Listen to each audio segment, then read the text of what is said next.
સૂક્ષ્મ અને નેનોપ્લાસ્ટિક્સ આંતરડાના અવરોધોનો નાશ કરે છે. આંતરડા ફક્ત પાચન અંગ નથી. આપણી રોગપ્રતિકારક શક્તિના લગભગ 70% કોષો ત્યાં કેન્દ્રિત છે, જેનો અર્થ એ છે કે તેની સ્થિતિ સમગ્ર શરીરના રક્ષણને સીધી અસર કરે છે. તેથી અમે આપેલા બીજા અભ્યાસમાંતે અમને બતાવ્યું કે આપણે ખરેખર પ્લાસ્ટિક માઇક્રોપ્લાસ્ટિક્સ ખાવું કારણ કે અમે 26 માનવ શબનું વિશ્લેષણ કર્યું. અમે ફક્ત તેમના આંતરડાના તંત્ર તેમના આંતરડાના સમાવિષ્ટોની તપાસ કરી અને અમને 9 જેવા મળ્યા.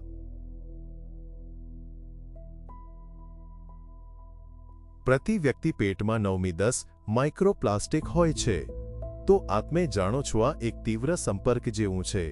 તે સમયે તેઓએ માઇક્રોપ્લાસ્ટિક્સનો આટલો જથ્થો બહાર કાઢ્યો કારણ કે તમે જાણો છો જ્યારે તમે કંઈક ખાશો ત્યારે તે તમારા આંતરડાના તંત્રમાંથી પસાર થશે.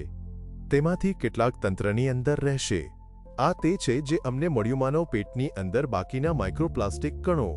કારણ કે ગ્રામ સંપર્ક વિશે પૂરતી માહિતી આપતું નથી.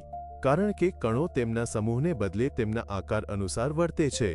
કારણ કે પ્લાસ્ટિક અથવા કણોનું નિર્ણાયક પરિવહન લક્ષણ કદ છે. કારણ કે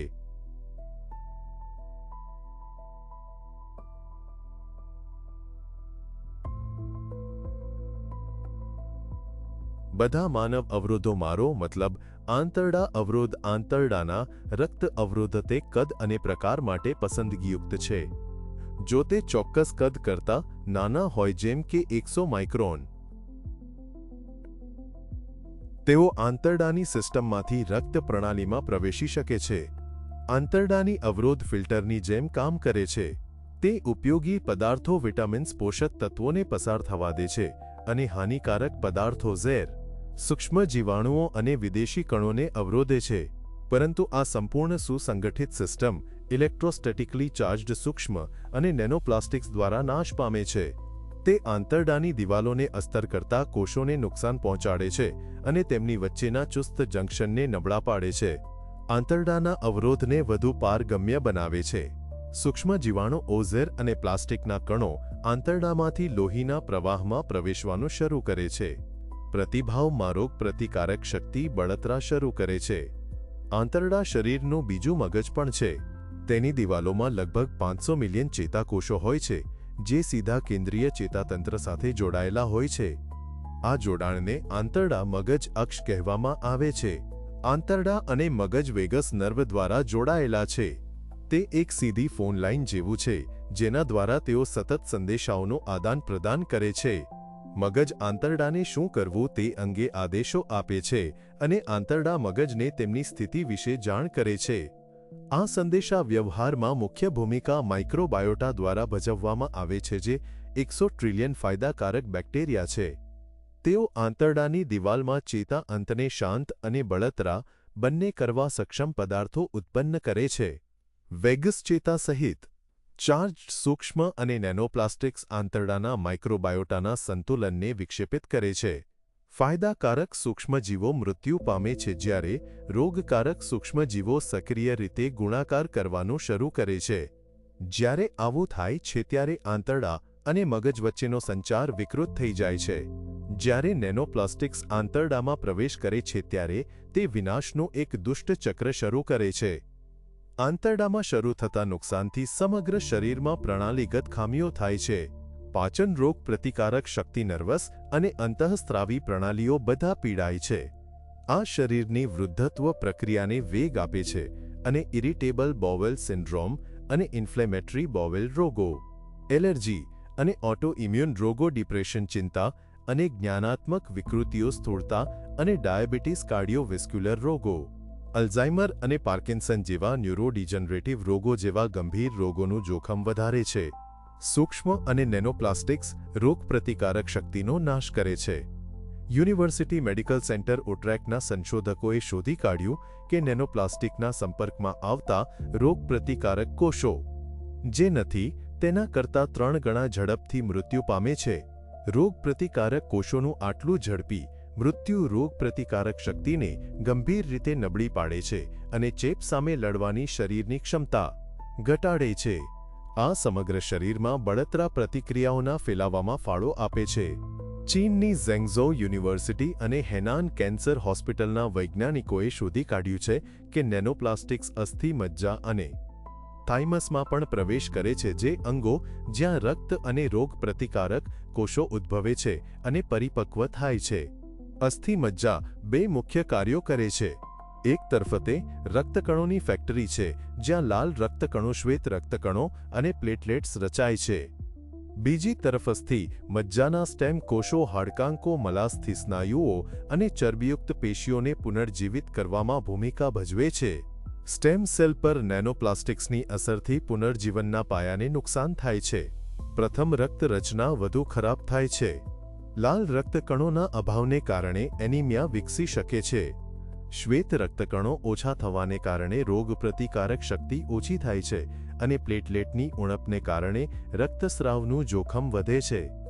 બીજું, હાડકાના કોષોને નુકસાન હાડકાને વધુ નાજુક બનાવે છે, જેનાથી ફ્રેક્ચર થવાનું જોખમ વધે છે અને તેમની પુનઃપ્રાપ્તિ ધીમી પડે છે.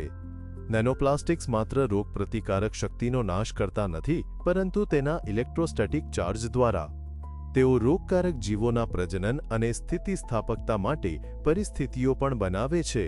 ઇલિનોઇસ યુનિવર્સિટીના એક અભ્યાસમાં દર્શાવવામાં આવ્યું છે કે હકારાત્મક ચાર્જવાળા નેનોપ્લાસ્ટિક કણો ઈ. કોલી જેવા આંતરડાના બેક્ટેરિયામાં શારીરિક તાણ વધારે છે, તેમને વધુ રોગકારક બનાવે છે. ઇલેક્ટ્રોસ્ટેટિક ચાર્જ અહીં નિર્ણાયક ભૂમિકા ભજવે છે. તે જ સૂક્ષ્મજીવોની રોગકારકતામાં વધારો કરે છે.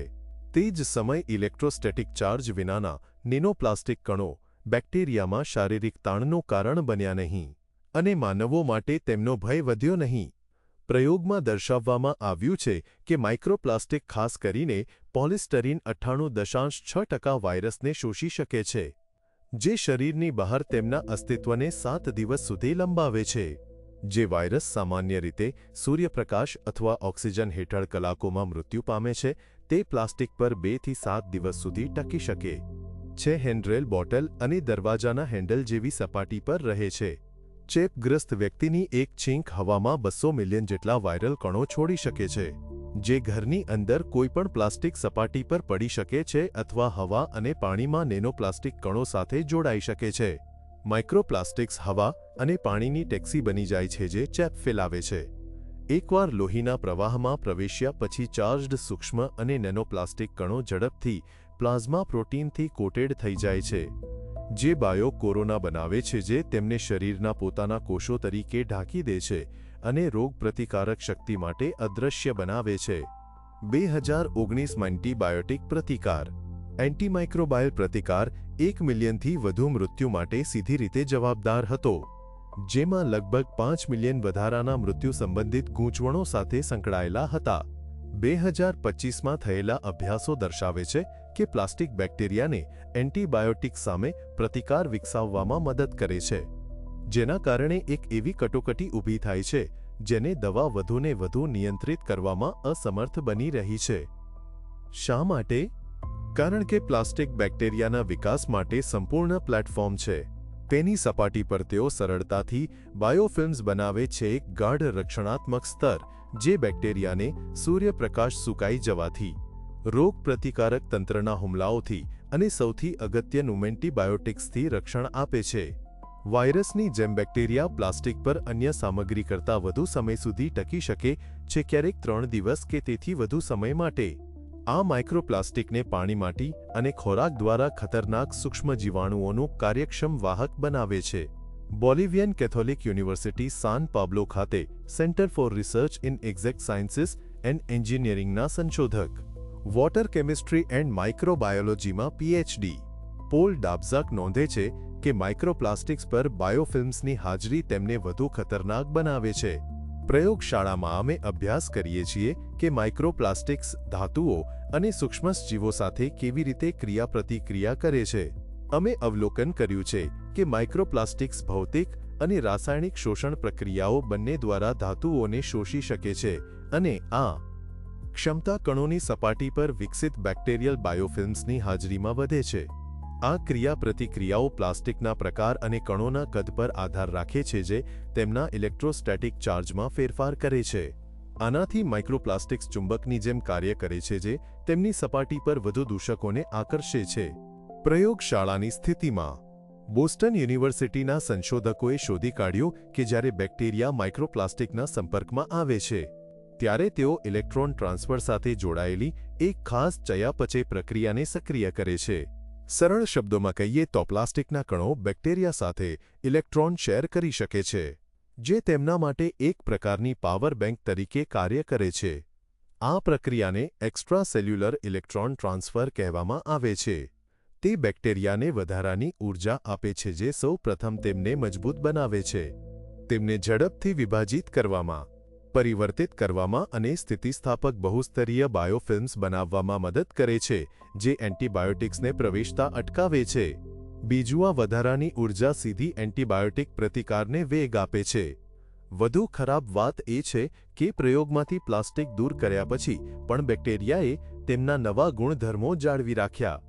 તેઓ પરિવર્તિત થયા, વધુ પ્રતિરોધક બન્યા અને અન્ય સપાટીઓ પર મજબૂત બાયોફિલ્મ્સ બનાવવાનું ચાલુ રાખ્યું. પ્લાસ્ટિકના ટેકા વિના પણ. આનો અર્થ એ છે કે પ્લાસ્ટિક કહેવાતા સુપર બેક્ટેરિયાના ઉદય અને ફેલાવાને વેગ આપી શકે છે, જે દવાની સારવાર માટે પ્રતિરોધક છે. WHOના અંદાજ મુજબ 2050 સુધીમાં એન્ટીમાઇક્રોબાયલ પ્રતિકાર દર વર્ષે 10 મિલિયન લોકોનો જીવ લેશે. દરમિયાન બેક્ટેરિયાના વિકાસ કરતાં નવી એન્ટીબાયોટિક્સ ઘણી ધીમેથી વિકસિત થઈ રહી છે. તો આ વિશે વિચારો. ચાર્જ્ડ માઇક્રોપ્લાસ્ટિક્સ માત્ર બેક્ટેરિયાને ટકી રહેવામાં મદદ કરે છે, પરંતુ તેઓ તેમને એન્ટીબાયોટિક્સ સામે પ્રતિરોધક સુપર બેક્ટેરિયામાં પરિવર્તિત થવા માટે પણ સક્ષમ બનાવે છે. આ શોધ પ્લાસ્ટિક પ્રદૂષણ પ્રત્યેના આપણા દૃષ્ટિકોણને ફરીથી આકાર આપે છે, કારણ કે હવે આપણે સમજીએ છીએ કે સમસ્યા આપણે પહેલા માનતા હતા તેના કરતાં ઘણી વધુ ચિંતાજનક છે, અને દર વર્ષે એન્ટીબાયોટિક પ્રતિકારનો ખતરો વધી રહ્યો છે.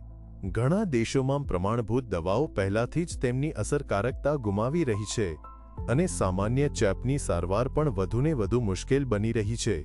જો આ વલણ ચાલુ રહેશે તો એન્ટીબાયોટિક્સ ટૂંક સમયમાં સંપૂર્ણપણે નકામી બની શકે છે. સૂક્ષ્મ અને નેનોપ્લાસ્ટિક્સ શ્વસનતંત્રને અસર કરે છે. સૂક્ષ્મ અને નેનોપ્લાસ્ટિક્સનો શ્વાસ લેવાનો માર્ગ ખાસ કરીને ખતરનાક છે, કારણ કે ઇલેક્ટ્રોસ્ટેટિક ચાર્જ ધરાવતા પ્લાસ્ટિક કણો ફક્ત ફેફસા સુધી જ નહીં પણ ઘ્રાણેન્દ્રિય માર્ગ દ્વારા સીધા મગજમાં પણ પહોંચી શકે છે. ચીની સંશોધકોએ અંદાજ લગાવ્યો છે કે બહાર માત્ર 2 કલાકમાં એક પુખ્ત વ્યક્તિ 106,000 માઇક્રોપ્લાસ્ટિક કણો અને એક બાળક લગભગ 73,000 માઇક્રોપ્લાસ્ટિક કણો શ્વાસમાં લઈ શકે છે. બાળકોના શરીરના વજનમાં ઘટાડો જોતાં બાળકોમાં પ્રતિ કિલોગ્રામ શ્વાસમાં લેવાયેલા માઇક્રોપ્લાસ્ટિક્સનું પ્રમાણ પુખ્ત વયના લોકો કરતાં સરેરાશ 4 ગણું વધારે હોય છે. એકવાર શ્વસન માર્ગમાં પ્રવેશ્યા પછી ઇલેક્ટ્રોસ્ટેટિક ચાર્જ ધરાવતા માઇક્રો અને નેનોપ્લાસ્ટિક કણો શ્વાસનળી અને ફેફસાના દરેક કોષમાં વિનાશક પ્રતિક્રિયાઓની સાંકળ શરૂ કરે છે. તેઓ ઓક્સિડેટિવ તણાવ અને ક્રોનિક બળતરાનું કારણ બને છે, જેના કારણે ગંભીર પરિણામો આવે છે, જેમ કે શ્વાસનળીના અસ્થમાની શરૂઆત અને બગડવું, ક્રોનિક અવરોધક પલ્મોનરી રોગની પ્રગતિ, પલ્મોનરી ફાઇબ્રોસિસ, જેમાં સ્વસ્થ ફેફસાના પેશીઓને ડાઘ પેશીઓ દ્વારા બદલવામાં આવે છે, અને શ્વસન માર્ગના જીવલેણ ગાંઠોનું જોખમ વધે છે. 2021માં હાથ ધરવામાં આવેલા એક અભ્યાસમાં ફેફસાના 20માંથી 13 નમૂનાઓમાં માઇક્રોપ્લાસ્ટિક્સ મળી આવ્યા હતા. શ્વસન રોગો ધરાવતા દર્દીઓ માંગડાના કફના દરેક નમૂનામાં કણો મળી આવ્યા હતા. વધુમાં ફેફસાના જીવલેણ ગાંઠોમાં પ્લાસ્ટિક રેસા મળી આવ્યા છે. વિશ્વ આરોગ્ય સંસ્થા અનુસાર નીચલા શ્વસન માર્ગના ચેપ વિશ્વનો સૌથી ઘાતક ચેપી રોગ છે અને મૃત્યુના ટોચના 5 મુખ્ય કારણોમાં સ્થાન મેળવે છે. શ્વાસનળી અને ફેફસાનું કેન્સર મૃત્યુના મુખ્ય કારણોમાં 6થા ક્રમે છે. સૂક્ષ્મ અને નાનોપ્લાસ્ટિક્સ હૃદય અને રક્તવાહિનીઓના કાર્યમાં વિક્ષેપ પાડે છે. હૃદયરોગ વિશ્વભરમાં મૃત્યુનું મુખ્ય કારણ